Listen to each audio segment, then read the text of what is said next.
NDA सरकार की बात है तो ये 20 साल 21 साल के बीच में जो भी परीक्षाएं हुई हैं, जो पारदर्शी हुई हैं, ये किसी से छुपा हुआ नहीं है।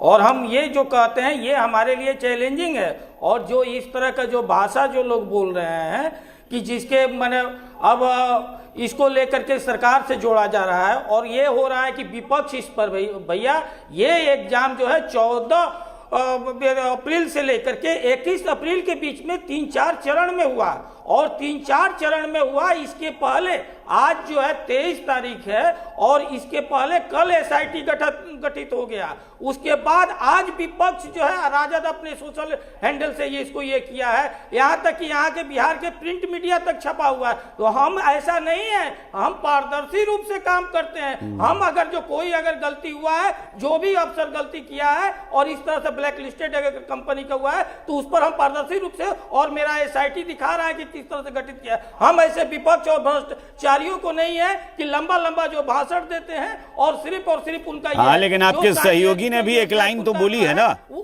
आपके सहयोगी भी कह रहे हैं ना कि निजाम बदला है तो अब परिणाम भी दिखेगा।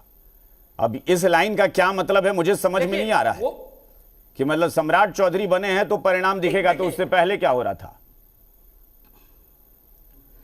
ये इसके पहले आप सब जग जाहिर है। आज जिस तरह से इन लोगों के समय में यही बीपीएससी में कितने चेयरमैन इन लोगों का कांग्रेस का और राजद का बर्खास्त हुए हैं घोटाला कर। भाई ये राजेश तिवारी जी, ना ये बात मैंने कही है, ना ये बात मैंने कही है, ना ये बात कांग्रेस ने कही है, ना आरजेडी ने कही है।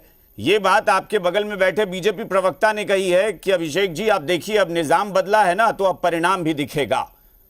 इसके मतलब क्या होते हैं जरा आप मुझे बताइए। इसका मतलब हम देखिए ऐसा कोई इसमें इफबट का ये नहीं है कि इसमें निजाम बदला है। ये नीतीश कुमार जी का ही आगे रूपांतर रूप से आगे बढ़ाने के लिए युवा को दिए हैं नेतृत्व, और निश्चय ही नीतीश कुमार जी के नेतृत्व में ही सम्राट चौधरी जी आगे नीतीश जी के नीतियों को आगे बढ़ा रहे हैं। कौन क्या कहा है इससे कोई मायने नहीं रहा। तो यही तो शब्दों का यही तो चयन है ना इसके बाद अगर आप कहते हैं कि विपक्ष आपकी बात को पकड़ लेता है या फिर आपसे सवाल पूछे जाते हैं, मीडिया भी सवाल पूछता है, इन्हीं शब्दों के चयन से ना, शब्दों का चयन क्या करना है और कैसे डिफेंड करना है यह भी क्या लोगों को समझना पड़ेगा। अब अगर आप टेलीविजन पर बैठकर कह रहे हैं कि निजाम बदला है तो देखिएगा परिणाम भी दिखे, इसका मतलब है कि इससे पहले जो निजाम था वहां परिणाम नहीं दिख रहा था। यह तो क्लियर मैसेज है।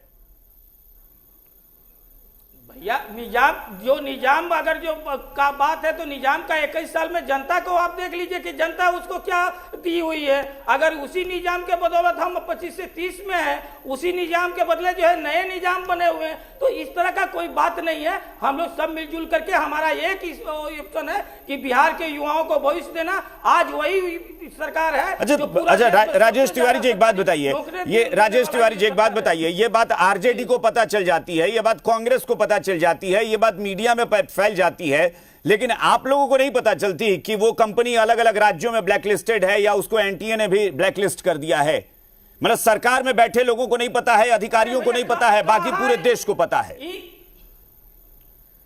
इन लोगों को कहाँ पता, ये तो सोशल मीडिया वाले लोग हैं। इन लोगों को आज ही पता चला है तो ये लोग आज पोस्ट किए हुए हैं। हम तो कल जो है जैसे ये आया सामने, जैसे मुंगेर से पकड़े गए हैं उसके बाद तुरंत हम एसआईटी गठित कर दिए। उन लोगों को जो पकड़े गए हैं उनको राजेश तिवारी जी, मैं कहाँ कह रहा हूँ कि आपने उनसे बाजी मार ली या वो आपसे बाजी मार गए। मैं ये कहां कह रहा हूं कि आपने बाजी मार ली कि वो बाजी मार गए। मैंने कहा कि जब परीक्षा का टेंडर जारी हो रहा था तब क्या आप लोगों को नहीं पता था कि ये ब्लैकलिस्ट कंपनी है?